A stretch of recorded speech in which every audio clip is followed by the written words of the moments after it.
Vous connaissez bien évidemment le Tour de France cycliste. Eh bien, chez les dames, cela s'appelle la Route de France. C'était aujourd'hui l'avant-dernière étape entre Vesoul, en Haute-Saône, et la planche des belles filles pour l'occasion qui porte bien son nom. La victoire de l'Italienne Elisa Longo Borghini devant un public nombreux. Le vélo conjugué au féminin à ses fans. Pierre Robin.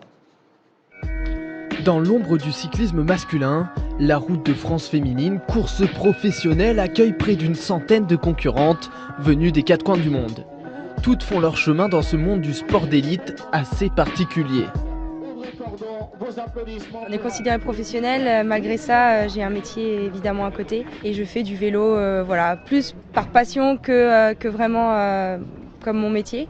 Mais malgré ça, les efforts sont les mêmes et les sacrifices sont aussi les mêmes.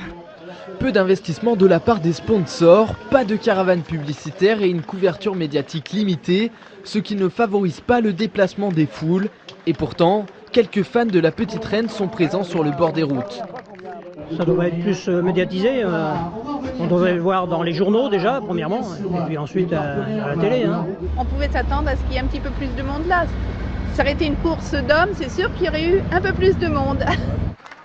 Et sur le bord des routes, on a du spectacle. Le sprint réserve autant de plaisir et d'émotion qu'une arrivée masculine. Le protocole est identique, aussi bien orchestré et tant attendu par les spectateurs présents.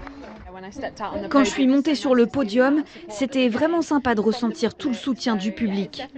Ça prend de l'ampleur et c'est vraiment bien.